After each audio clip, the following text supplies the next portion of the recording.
Barker. You were here with us last year? About a year ago. He is advisor to Chairman Weisenmiller of the California Energy Commission. He's a UC Irvine graduate with a degree in environmental studies. He's going to be talking about the California Energy Commission 101. I just want to introduce Justin Cochran, who is the nuclear advisor to the California Energy Commission. He's a UC Santa Barbara grad in materials and chemistry. And specific questions on nuclear matters in the CPC, he'll be around to answer questions as well. At around 5, a number of us, I actually teach a class to the first year students who are here, so we're going to have to migrate over to Corey Hall, but I'm sure there'll be spirited questions thereafter. I also want to point out the person who's going to talk with our NE 375 class, Don Brown, professor of mechanical engineering at UCLA, who has generously come up every year either for the Miller program in engineering ethics. He gave the colloquium last year, and he's taught both in my NE 92 class and NE 375 before. So welcome to John. Great. Kevin, take it away. Awesome. Just a little bit of background. My degree is in environmental science, so no real nuclear background. That's why we have Justin here to answer some of those questions. Do want to give kind of a little bit of background to the Energy Commission and then go a little bit more into sort of California energy policy and kind of what we see over the next 15 years. So the Energy Commission, there's handouts, you have them. Actually added a few additional slides after making printouts of the handouts, so my apologies for not having all those. So the Energy Commission, we were established in 1974 by the Warren-Alquist Act. It's probably hard to see, but we just had our 40th anniversary, and we dedicated our building to Assembly Member Warren and Senator Alquist. In the middle is Assemblymember Warren, who's still around. He came to our 40th anniversary. And the late Senator Alquist, his wife, attended as well. So we were established under the Warren-Alquist Act, signed by Governor Reagan and implemented by a rookie governor, Governor Brown, who's back now. One of the ideas of the Energy Commission was the utilities were looking, doing long-term energy forecasting. They were thinking that every single year increased electricity would be about 8 to 9%. Folks wanted to maybe flip that around, and so we were really kind of created with the idea of energy efficiency as actually being a resource. We're also the state's primary energy planning and policy. The public utilities, which is across the river, they focus on regulating the investor-owned utilities. These are just some of the sort of climate and energy drivers. Assembly Bill 32, signed in 2006, is the kind of first of the climate bills that we passed. The goal was to get to 1990 emission levels by 2020. That's been implemented at the Air Resources Board under a cap and trade program, and what we've actually seen is we are on our way to meeting that goal that was established in 2006. We also have had a further executive order that was established by Governor Schwarzenegger to get to 80% below 1990 levels by 2050. And then further, Governor Brown also had an executive order this past April to have an interim target, the interim target being 40% below 1990 levels by the year 2030. Part of getting to the 2030 goal was, it's on here, Senate Bill 350. This was by Senator Pro Tem De Leon. There were, at the beginning of the bill, they pointed to the governor's State of the State this past year, which was looking at a 3-pronged approach to get to the GHG emission reductions. The 3 prongs were energy efficiency, so they were looking at doubling of the current proposed energy efficiency in existing buildings. So doubling that, they were looking at going from what is a 33% renewable portfolio standard by 2020 and extending that to 50% renewable portfolio standard. And then there was also part of the bill that actually didn't pass, which was reducing petroleum use in California by 2030. Kevin, I would Yes. ask questions. Yeah, sorry, please ask. So give me or remind me of my Civics 101, because this comes up, of course, at the discussion of the, the present administration and predecessors in Washington Yeah. and here as well. And I suppose it must be delineated constitutionally, whether federally or at the state. What falls within the province of a governor or president to issue an executive order binding versus something that must be adjudicated legislatively? So executive orders, although we would like to follow through with them, they're not necessarily binding for this. So although we do have the executive order, if we were to actually continue to go forward and implement, we would need the legislature to pass the bill. Okay. Yeah. Can you issue binding regulations on private citizens or industries based on the authority of an executive order, or do you need to have a law? So before, let me think about. We did before the bill to get us to 33%. Before that was passed, we were at a goal of 20% renewables by 2010. Under the executive order that the Schwarzenegger signed, which was S0305, that also did have an intermittent goal for getting to 33% renewables. Well, those are goals. Those but are- what that regulates the activities of the government. But what Sure. about regulating the activities of the rest of the state? So with the Air Resources Board, they were charged with coming up with regulations to actually meet that goal. Whether that was, I think folks had proposed litigation if they continued to go forward with that. Luckily, that didn't happen because we actually ended up getting the bill passed. So it's a good question. I don't necessarily know. I think that would probably be litigated. It's just a busy slide of our organization chart. So the Energy Commission, basically it's made up of 5 sitting commissioners. They are appointed by the governor, and then within 1 year they need to be confirmed by the Senate. Each of our commissioners, they have their 5-year terms. They all have a specific seat in which they sit. I work as chief of staff for the chair of the Energy Commission, Bob Weisenmiller. He is this scientist engineer spot.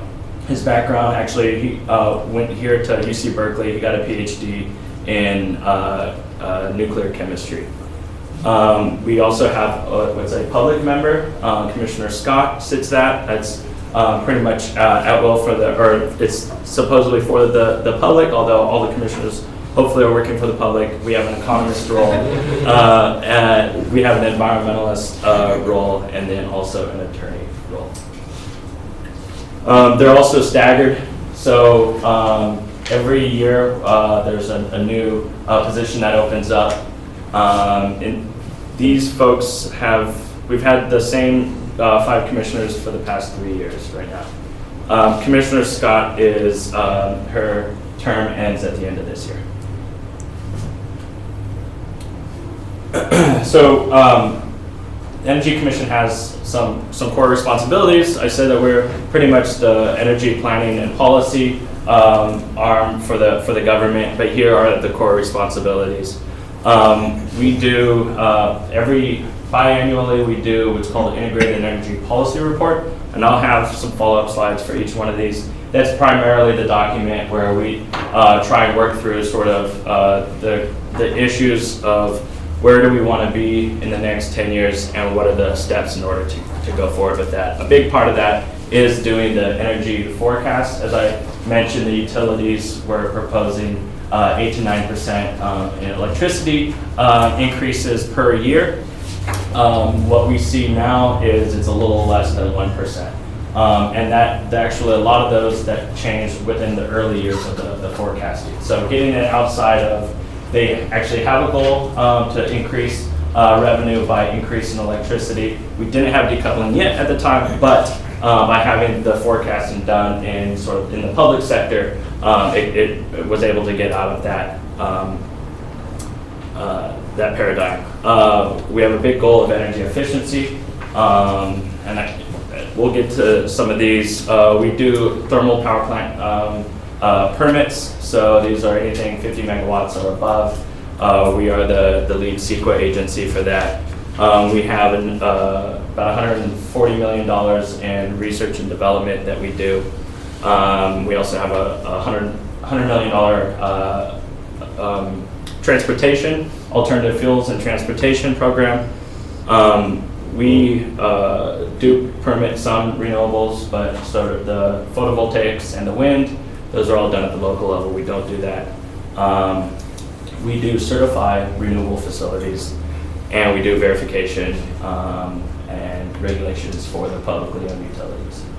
So I'm sorry, you said that solar and wind are not regulated by you guys? Is that only for small scale? You said over 50 megawatts. It's for large scale too. For large So scale. when the Energy Commission was created, it was pretty much just thermal power plants at the time. They didn't think of wind and solar, and so that's why it wasn't part of our mandate.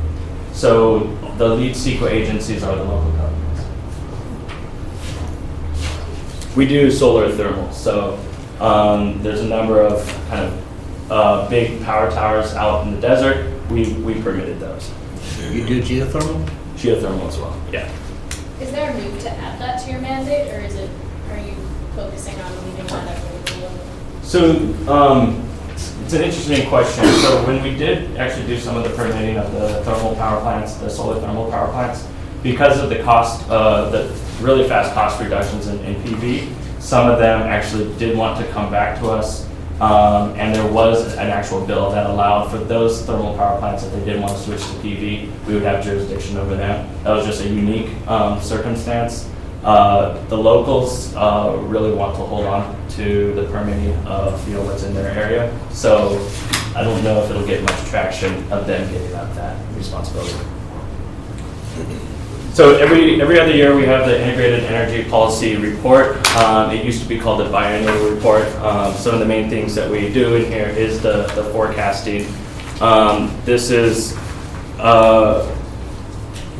the main sort of policy document that we have at the Energy Commission. This is actually where we spend a lot of time and come up with recommendations that you would then actually see form in bills and things. So this is the main. We do an update every other year. So on the even years, we do an update. In the past, that was supposed to just be an update and be fairly small. However, waiting 2 years to tackle big issues, folks tend to want to do it every single year, so it's become bigger and bigger. So energy efficiency, yeah, just. I want to point out that document's available online on the Energy Commission website. It's free. All of our resources are free online. I would note too, we do have a chapter on nuclear energy in this year's draft report. And we're looking to finalize that report February of next year. So some of the big things with energy efficiency, again, that was one of the main core goals for why the Energy Commission was established. And so what we have are building codes. So we do all the energy standards for building new construction and large retrofits. And then we also do appliance standards. And so the appliance standards,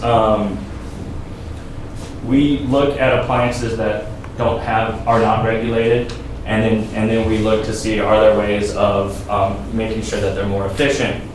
What happens a lot of times is once California comes up with a standard, one manufacturer doesn't like making a California product, and then the rest of the world product, let's say the rest of the United States product. And so many times they actually will just end up manufacturing a more efficient appliance for the rest of the country. But what we also do see is then the federal governments usually end up taking with the standard that we came up with. And when they do so, California can no longer go above and beyond what the actual federal government standard is. So once the federal government comes up with a standard, they were preempted from actually doing any more standards, so we try and look for the next best thing. Most recently, we did the first television standards back in 2009 and 2010. So hopefully, if you're watching television, you're not using as much electricity. We also did battery chargers. So interesting enough, in the past, when you're charging up, let's say your laptop or your phone, the charger never knows when you're at 100%. And so it continues to try and charge, and then you basically just lose all that energy in the form of heat. We added that you needed to have a little off switch that when, and it was, I think it was something like a few cents. And the benefits were actually really large, was that as soon as your battery is fully charged, it no longer continues to try and charge. So little, small things like that. We also do have a cost effectiveness test for all measures. So the regulations that we do have to prove to be cost effective. We have Prop 39, which was passed by, and this is, I guess, it's a little bit outside. That's how you would go outside of the legislature, with a proposition that goes on the ballot, where the people get to choose what they want to do. Prop 39 closed the tax loophole for companies that sold most of the products outside of California. They weren't having to pay taxes on the products they sold in California. That money then went to a big pot. It was assumed to be about $500 million a year. And the goal of that program is for K through 12 and community colleges to do retrofits and upgrades for energy efficiency and solar at schools. So it's a pretty good program. And we just got authority in this past leg cycle to do building benchmarking from Senate Bill 802. That is one of the main steps in order to get us to being able to do more energy efficiency in existing buildings. We have about 13 million existing buildings today. The majority of those were built before we actually had building standards, and so there's a lot of energy efficiency potential in those buildings.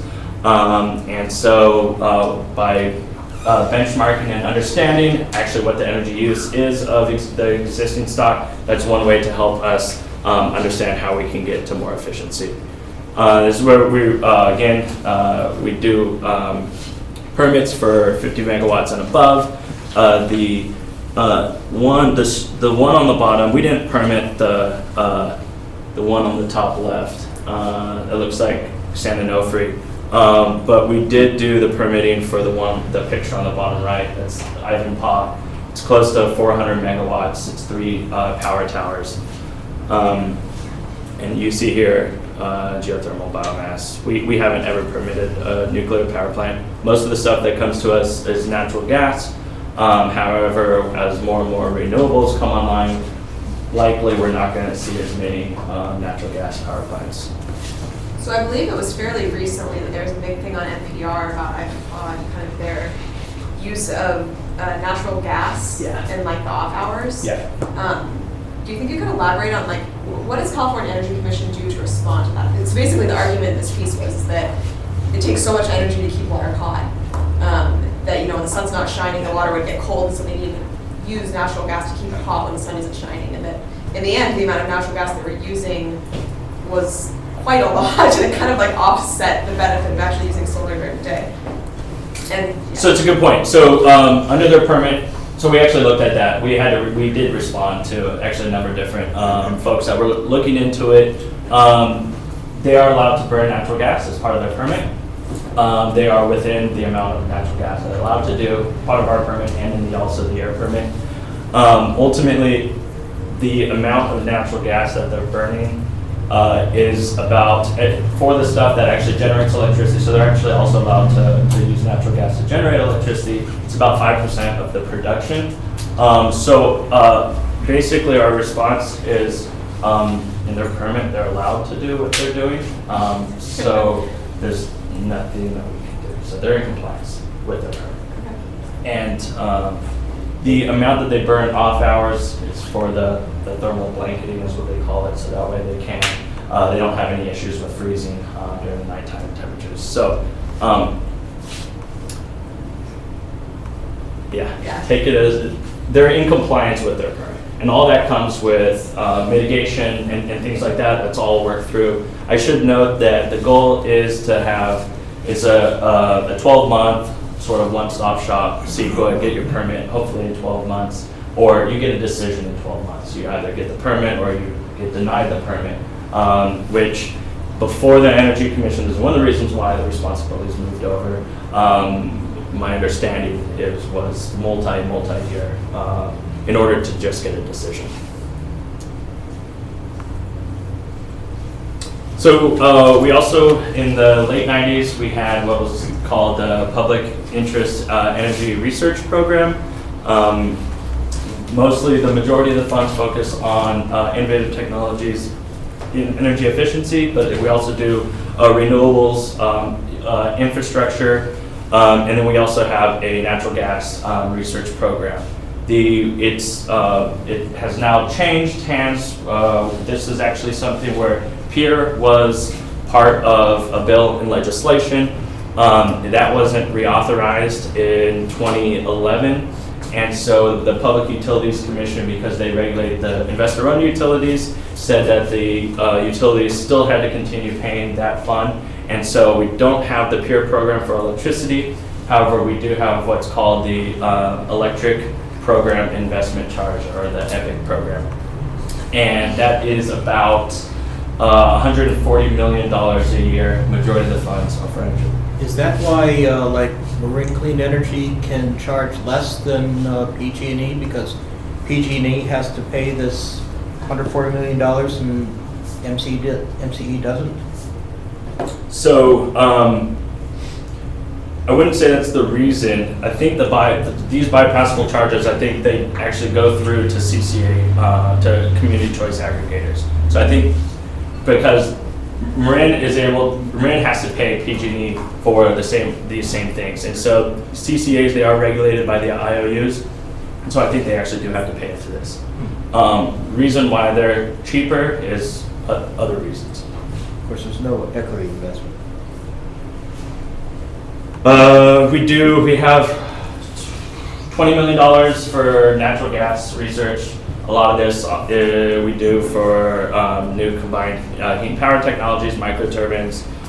We've actually most recently been spending a lot more funds in transmission infrastructure. As you probably are aware of the San Bruno incident, where there was an explosion down in the peninsula, killing, I believe, 6 folks and burning down an entire neighborhood. So where a lot of our natural gas research is actually going into safety. By the way, this is actually a lot of money. Is this money that can be competed for by universities or? Universities actually are pretty good at allocating these funds. And so they're all competitive solicitations. Actually, UC Berkeley is quite a bit, yeah. And then we have the Alternative Renewable Fuel and Vehicle Technology Program. This is $90 to $100 million. A lot of this is for infrastructure. The big push is for zero emission vehicles. And so a lot of the funding that we're seeing goes to charging infrastructure. So your level 2, level 3 chargers, but then also for infrastructure for hydrogen fueling stations. The goal is to have 1.5 million zero emission vehicles by 2025. We have, I think, roughly around 300 to 400,000. So we still have quite a ways to go. One of the things too is what they found that you need. They're hoping that you need somewhere around 70 to 80 hydrogen fueling stations to actually really drive that market. Currently, we've funded about 50 fueling stations, and so we're really kind of at the point of whether we see the kind of uptick for the fuel cells, if that's going to happen or not. But when 2 years ago, I think there was one company, and there was one model out there that was for fuel cells Now, a number of different companies have a number of different models. So we're seeing at least the manufacturers interested in those vehicles. Is that for personal vehicles? I've seen hydrogen fuel cell buses, So the like personal hydrogen fuel cell. yeah, the Mirai is, I think it's a Toyota product. That's the big one that they're launching early next year. I forget what that means in Japanese, but something like dream or something. So we also have the renewable portfolio standard. It was first created in 2002. The goal was 20% renewables by 2017. That has increased over time. In 2006, it was moved up. The percent stayed the same at 20%, but they moved up the year to 2010. In 2011, we increased that to 33% by 2020, and then 2 months ago, the bill was signed, SB 350, to increase that to 50%. And this is wrong, sorry. So that really should be 45% by 2027. What the Energy Commission does is we certify renewable facilities. So in order to be eligible to count towards the RPS, you have to be certified. We do certification, and then we do verification for all the what's called the renewable energy certificates. We verify that it was actually created and it was actually retired, and that there's no double counting. So we do that for all facilities, and we also actually regulate the publicly owned utilities with regard to the renewable portfolio standard. We had a program, What's the percentage now? renewables, we're at 25%.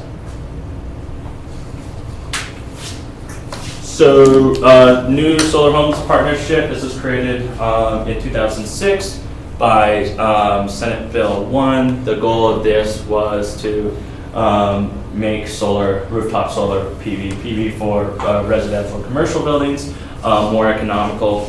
And one of the goals of the new solar homes partnership was to get by 2017 that 50% of all new homes would actually have solar on it. Currently, right now, we are for new construction about 20%, so about a fifth of all new residential buildings do have solar on them. And then we have a small geothermal grant and loan program. Kevin, I just read in the paper, it might have been over the weekend, that finally PG&E is shutting down the Altamont wind farm after many years. There was a whole controversy about the killing of raptors and so forth. I don't know whether that actually contributed, put a lot on the grid or not, but do you know what their intention is? PG&Es, I don't. They still have to comply with the RPS, which then means they're going to have to get the renewable energy from somewhere else. Existing facilities are usually a lot cheaper than building new. They have repowered a number of wind farms, basically higher, less turbines, slower moving, but a lot larger. And my understanding was Altamont, they were hoping to repower them. Okay. So that it may be shutting down, but coming back with hopefully less bird kills. Okay. And then one thing that, although we don't do a lot of it in the Energy Commission, so right around the time where we were created was around when they would have really long lines at the pump. So we have a fuel set aside program, and one of the things we do is we do help coordinate for energy emergencies. Actually, the most recent where we were doing work was when San Onofre, when it had initially shut down, we weren't sure if it was coming back. And so the San Diego and South Orange County area, they are actually transmission constrained, and we had never done a study with both units of San Onofre off, and so we didn't know what would have happened, because I guess that was just something that folks didn't conceive of, and so it kind of caught everyone by surprise when both units were down. And then we found out that the inertia that San Onofre created actually enabled something like 1,500 1,100 additional megawatts of energy to go into the San Diego and South Orange County basin. So not only did you lose the 2,200 megawatts, but you also lost about 1,100 megawatts of import capacity in San Diego. And so, so we did a lot of planning and coordinating with the utilities, with our sister agencies, to ensure that that the lights stayed on. We actually ended up bringing back a power plant that was mothballed. They had just shut it down. They cut huge holes in the boilers, and then we found out a month later that we lost SUMS, and we brought that back, and that was in Huntington Beach. And so that was there's the only power plant in Orange County. So we brought that back in order to actually help with the voltage support. We've since put synchronous condensers in there, which help with this voltage support, and they're looking at synchronous condensers at the site of SOMS to help with import capacity. So one of the things that we're starting to see is the evolving nature of the grid. The old model of large power plants centrally located that are long line transmission to distribution out to where the energy is needed. We're seeing that model shift as more and more folks, let's say, have solar on the roof. As we do have more and more distributed energy resources, we're seeing that energy is flowing in more unique patterns, and that we weren't really ready a lot for the distribution planning, and so we're really seeing that switch to focus a lot on distribution planning. And that's both with looking at the supply side, so the distributed energy of, let's say, a solar on your roof, and the intermittency of supply, but then also the same thing with the demand and having smart appliances that can react to when, let's say, when you have a lot of energy or when you don't have much energy. And so we're actually seeing a lot more balancing between both the demand and the supply. So this gets to what our GHG profile looks like in California. And you'll kind of see one of the unfortunate parts of Senate Bill 350. I told you it was a three-pronged approach. The reduction by 50% oil wasn't passed. They had a really strong, the petroleum industry has a really strong lobby. And so that was dropped. However, you can look, if you look at the dark green right here, 37% of all our GHG emissions comes from the transportation sector. So that's the biggest chunk is the transportation sector. The electricity sector is actually pretty clean. We're at about 20%. About 2/3 of our energy comes from in-state resources, and about 1/3 comes from out-of-state. However, you'll see the emission profiles, they're pretty much 50-50. And that is pretty much due to one main reason. We don't really have in-state coal. We don't like breathing what that puts out. However, we, I guess, are okay with having it somewhere else and importing the electricity. So that's the reason why the emission profile is higher for out-of-state resources. So as you can see, our electricity grid is actually pretty clean. This is 2013. So this actually also takes into account not having any electricity from San Onofre, which would obviously help with the GHG reduction profile. What you can also see here, and so the commercial, which is this 5%, and then the residential, which is 7%, that's only the natural gas end use. So that's natural gas use. All the electricity, like the lights in this buildings, all that is up in here. So if you do about 70 to 80% of all electricity produced is actually used for buildings, let's say lighting, air conditioning, appliance loads. So one of the ways that we're really looking at, again, is energy efficiency. If 80% of all this is for buildings, if we can reduce the amount of energy we use in buildings, both here and here, then that'll actually help reduce the electricity emissions. So this gets to one of the questions where, I don't know if I have the 25% on here, but really starting at about 2008, you could really see a change in the electricity sector. As I mentioned, 2002 was when the RPS came in, and then 2006 is when they ratcheted up the RPS. And so you can see how it takes a little bit of lag time to actually start getting more and more renewables online. But the big takeaway is if AB 32, Assembly Bill 32, which is our climate change bill, if the goal of that is to have the entire economy get to 1990 levels, our electricity sector today is actually 20% below where it was in 1990. So they're doing a little more of their part. Some of that might be suspect because some of it was done by contract shuffling, but I'm wondering about the 11% that's in state. How has that changed since 1990? Let me see if I have. Well, so I'll be able to show some of the renewable numbers later, but one that you said in-state. So one in the like 30 years ago, actually quite a bit of power was still used by petroleum, so oil was being burned. We did have coal in-state. So this pretty much, a lot of it is declining of coal and the increase of renewables. Because natural gas use has gone up so much in the last 10 years in state. So coal's just a lot dirtier than the natural gas. You're saying we just had enough coal and petroleum in 1990 that the 11% is less. Say that again. You're saying that we had so much coal and petroleum produced in-state electricity in 1990 that we have now lowered the greenhouse gas emissions. In our electricity in-state. sector, it's lower.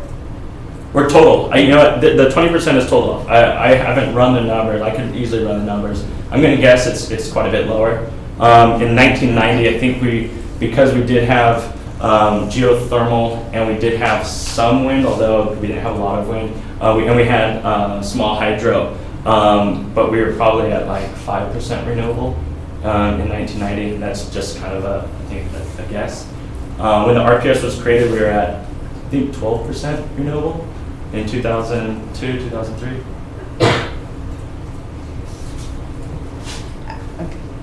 Okay.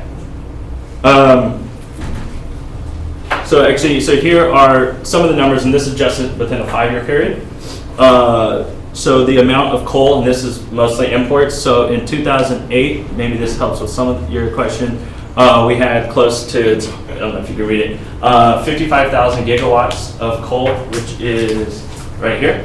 55,000 gigawatts of coal. This is just in 2008. And as you can see, we're half that as of 2013. We're at 23,000 gigawatt hours from coal. That's not the in-state. This is all imports. With renewable, this is actual generation. We're close to doubled. We're at, in 2008, we got 32,000 gigawatt hours from renewables, and we're at 55,000 as of 2013. And then this is the emission. So here's the actual emissions between 2008 and 2013, and this is just electricity. But this is both in-state and imports. So that this number, we were at 121 million metric tons of CO2 equivalent in 2008 for the electricity sector, and we're at 90 as of 2013. And the reason why these numbers are a little old is because this is the latest inventory from the Air Resources Board. We won't have 2014 numbers until spring of next year. So this is coal use. This does include imports. So if you do this right here, you can see it goes back to 1996. And coal use from the percent of electricity was about 10% of our electricity. In 1996, today we're at 2014. It's a little more than 4% of all electricity comes from coal, and the goal is for a complete coal phase out by the year 2025. And a big chunk of the coal used today is actually long-term contract with Los Angeles Department of Water and Power. The investor-owned utilities, so PG&E, San Diego Gas and Electric, and Edison, they pretty much all phased coal out. So I've already mentioned this, so this is kind of where where we're headed as far as renewables. So today we're at 25%. The goal is to be at 33% by 2020. So the utilities have contracted to actually beat that. So we're pretty confident we'll be at 33%, if not above it, by 2020, and then a goal of 50% by 2030. I would note though that pretty much most of the rooftop solar, this doesn't include rooftop solar, so that would actually be above and beyond the renewable portfolio standard. Just a quick question about Yeah. that. So when you guys consider saturation rates for renewable energy, I mean, obviously, if we go so high with renewable, we're going to be cutting off some of those kind of quick on-demand power sources like Yeah. natural gas. And especially if we, decentralize, get a lot more smaller stuff. What's kind of the thought process for, somebody's got their whole house with solar and they suddenly need to flip on something really powerful in the middle of the night and we don't have enough on demand? You know what I mean? Yeah. So what's No, the thought process of that? so that's it's a great question. So one of the things you hope for flexible resources. So you need flexible resources. You also need different types of flexible resources. So you need something that can come on within seconds, and that would be, let's say, a generator that's already on, and it has the ability to quickly regulate up and down.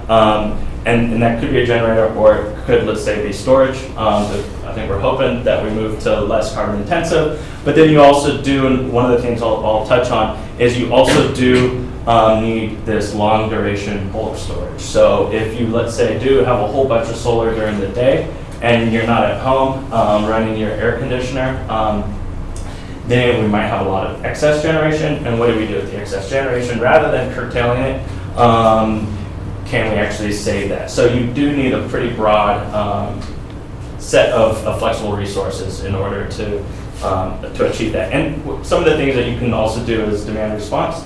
So that would be, again, that's a low carbon option where, say, someone turns on, and this is not just at a house, but let's say on a feeder, something high comes on, can you reduce something else? And that can be another flexible resource. Can I follow up on this? Yeah. Are there any plans actually, do you or the commission have numbers as to by 2030, we expect to have that much storage, we expect to have, Yes. these needs really in a quantitative way?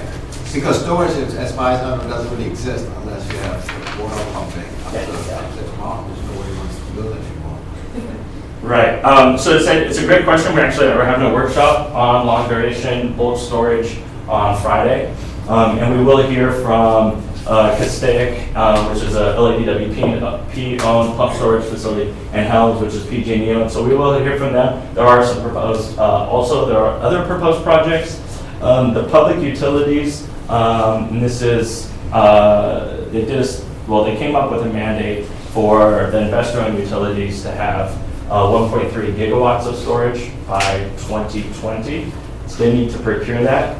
Pumped hydro is not part of that.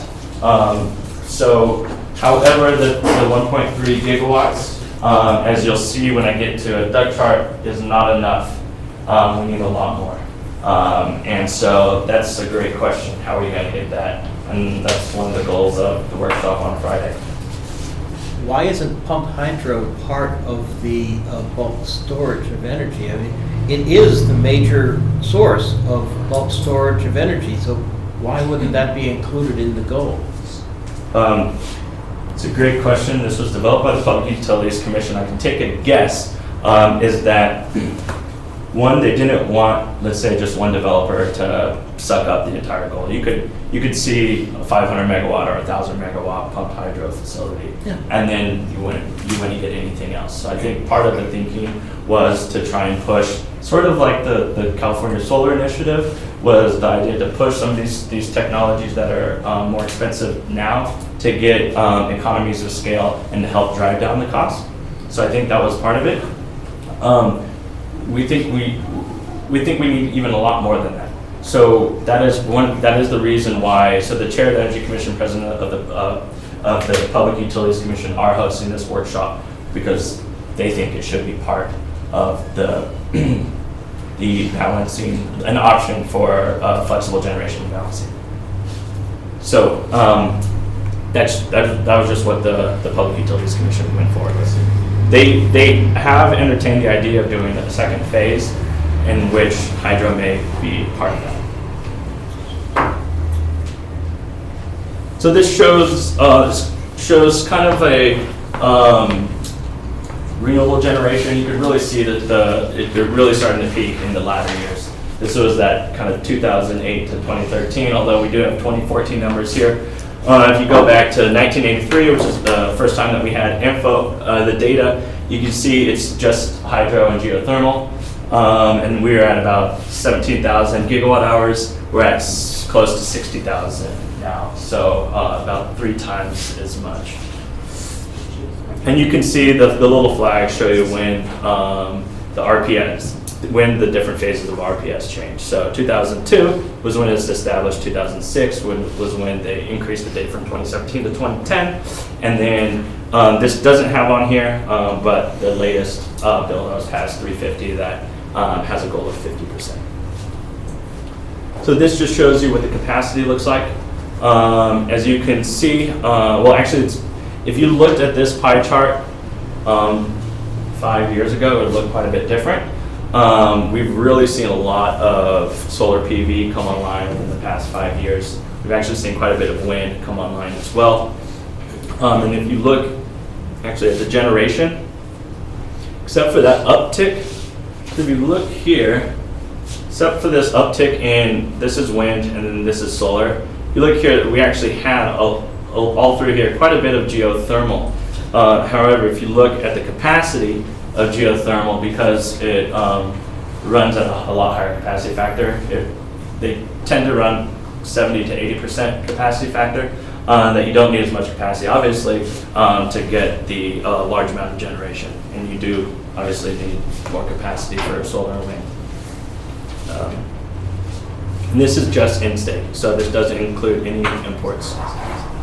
So this is the famous duck chart. I don't know if anyone's heard about it, but I guess around the world they talk about this. And this gets to the question of how much storage do we need and when.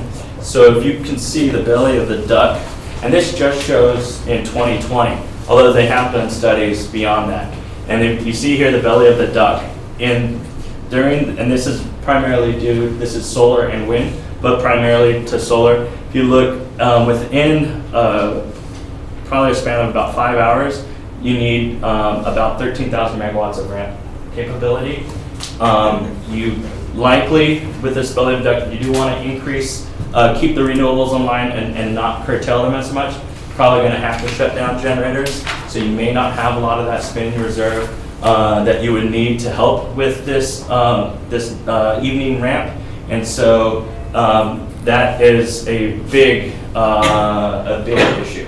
And hence the reason why we are looking that we need a lot more flexible resources. We are looking at not just pumped hydro, but at the storage workshop, we're also going to have a compressed air project where they're looking at utilizing transmission that as the coal contracts with LADWP go away at Intermountain Coal Facility in Utah, they're looking to use that transmission for a large compressed air project.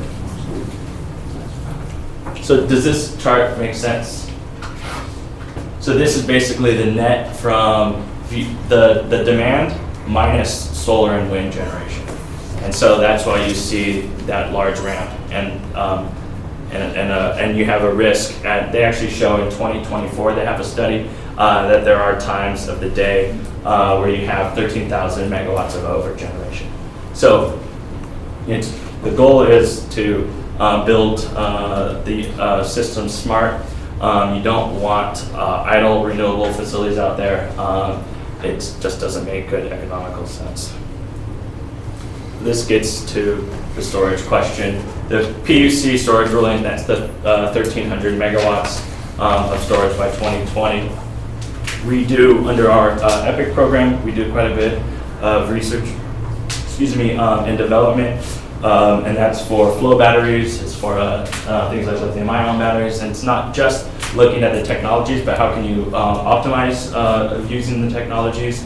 And some things that folks are looking at is using, and it's a different type of storage, but it's hydrogen storage, and so times of over-generation or where you have a lot of intermittent power, let's say, utilizing that cheap or free electricity to convert either gas or water into hydrogen, and then potentially use that hydrogen for later.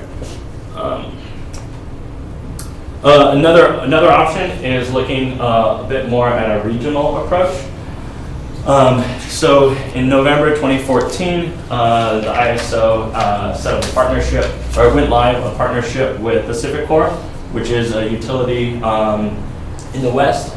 And what they actually were able to do is ISO, they dispatch and they balance every 5 minutes. They were able to send their software over to PacifiCorp, who then was able to also balance every 5 minutes. And at times of, let's say, forecasting error, if you, let's say, you thought you were going to have X amount of electricity, you now have Y, whether it's above or below, and then your demand is, if that is off a little bit, we can now actually, in a real-time market, sell power back and forth with PacifiCorp. They've found, in the first 3 quarters, close to $21 million in energy savings, with $5 million of that being that benefited California. That's the ISO. They've also done a study that if PacifiCorp joins the independent system, the California Independent System Operator, by 2030, close to $9 billion worth of potential savings. So this is what's really interesting about the regional approach, is this is actually also helping with, let's say, our neighbors that aren't as proactive with reduction of greenhouse gas emissions. They are, they like free and cheap energy, so we can, without curtailing, we can actually still utilize that low carbon intensive energy, and they just take advantage of it because it makes sense for them to buy cheap energy. This is a little hard to see, but these are the utilities that have signed on or shown or interest in the energy imbalance market. So as you can see, it's quite a bit of folks in the West. And so this is also one of the options to deal with that overgeneration. So it's not just storage, it's not just demand response, but if we do have a more regional approach, then that's going to help. Also, you do have diversity in resources. So it turns out wind tends to blow in Wyoming around our 6 to 8 o'clock at night. Well, that just happens to be when our demand peaks. So there are also benefits looking at a more regional approach. And that's it. Any other questions?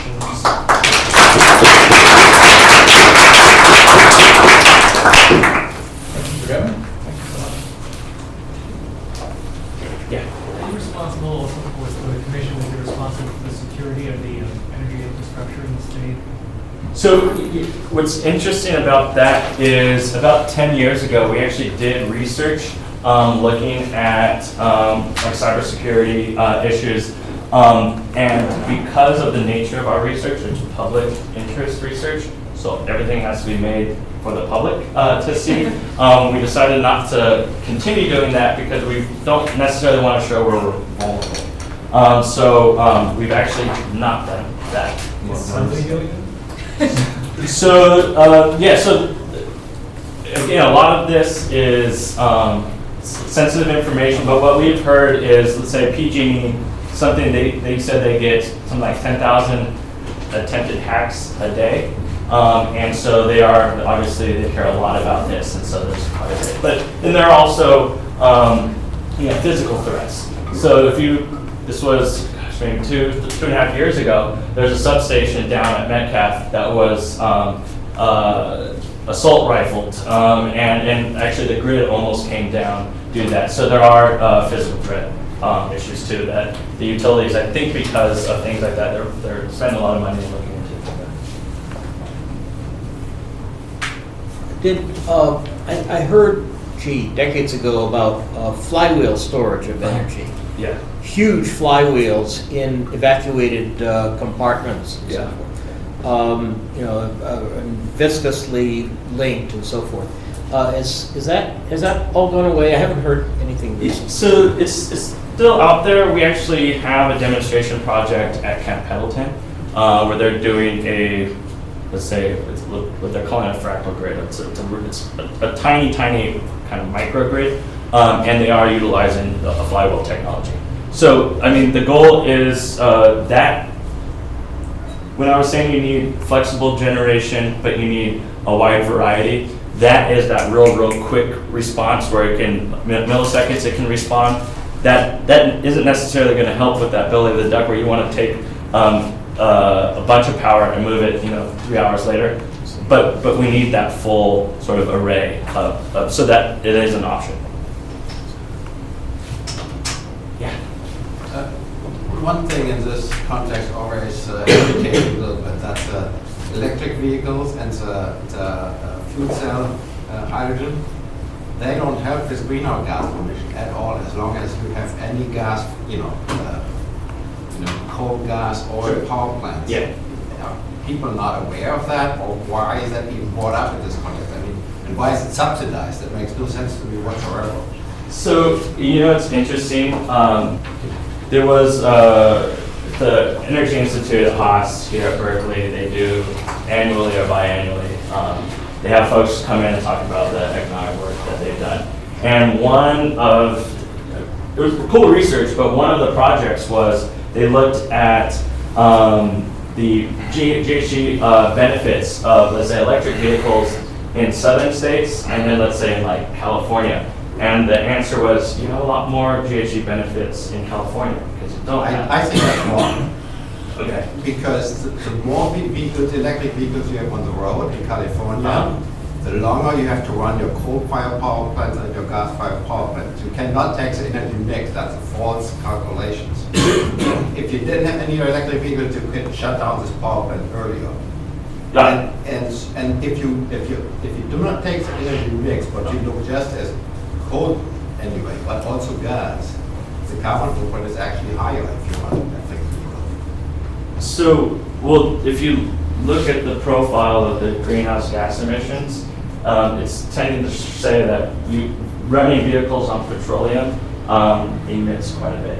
And so if you do reduce the, let's say, greenhouse gas emissions within the electricity mix, at the same time, let's say that you are increasing your electricity demand with electric vehicles, if you can time that right, you would see greenhouse gas emission reductions. Okay. That's not logical.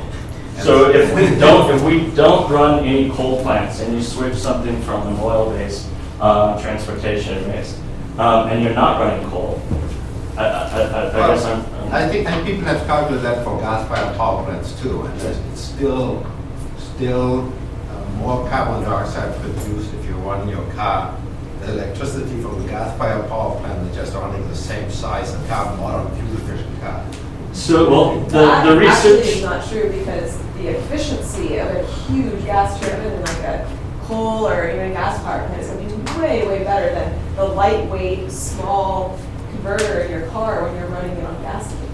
You're going to get much better. Well, but you also have transmission loss and everything. How about the transmission losses? Right, There's several studies, where in Scientific American and other publications, and there's also this book, Energy for Presidents, where the author comes exactly to the same conclusion. You should not have electric cars if you care about carbon dioxide, unless you have totally renewable energy, which you don't. I don't deny whatever books you're reading, but what I'm saying is if you're getting electricity from a huge gas or non-renewable power plant, that power plant is getting electricity and power at a higher efficiency than if you're trying to get power from your car. Yeah, and you lose it all in the transmission and the other inefficiencies and all of this. Right, but anyway, I'm not going to bring it up.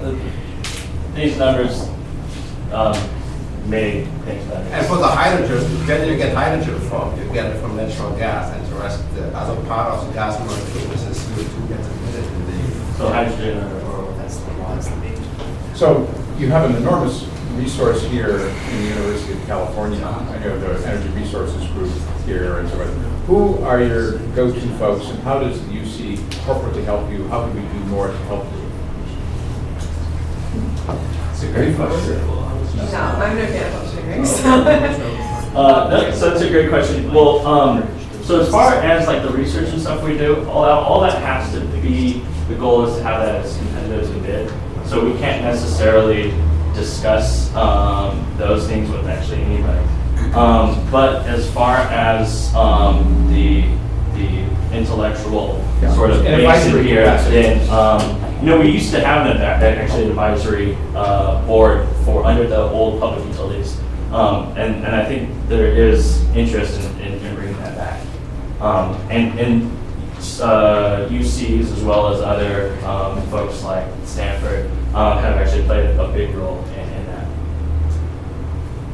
Yeah. Is the regulatory structure or your accounting of greenhouse emissions different from biomass compared to other ones? Because biomass is not introducing new carbon into the system, it's just recirculating carbon that's already in the system. Yeah, so that's Is a there great ever question. been a That push was to push for bigger subsidies for it? You know, because you'd rather have someone burn a wood stove than a natural gas stove because it's carbon that's already in the system.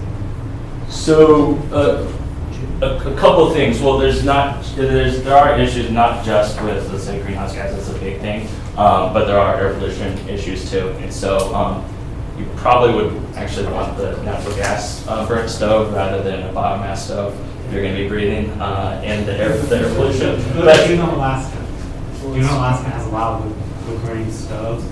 It's terrible anymore because basically it gets caught and everyone's developing all these health problems because of the wood burning stoves. Right. There's a lot of development into like ultra efficient wood burning, so it burns like 99% of it. I mean, do you guys kind of push for those kinds of technologies? So we do have biomass that's more for electricity generation, it's for alternative fuel source. So again, to try and to move away from petroleum-based fuel sources, we do look at things of it. We have a number of projects where it's you have excess wood chips and you can make ethanol. So we do subsidize that in it's more in the transportation sector. With a lot of the issues with the biomass plants are getting cheap fuel, and there's also carbon emissions with the transportation, right? So you don't necessarily have the wood where you have the biomass plant, you need to truck it in, and so there are some issues with that. But if you see here, it's actually we had biomass as the green. So in the late 90s, we actually did quite a bit of standard offer forward contracts, which actually was a result of what Governor Brown was pushing his first two terms. And so as you see, it's been fairly steady. A lot of those, though, they're also competing with the low price of wind and solar. And so some of them are starting to lose out. But we did have just an executive order to deal with the millions and millions of dead trees that we have due to the drought. And so part of maybe an option is utilizing those dead trees in biomass plants.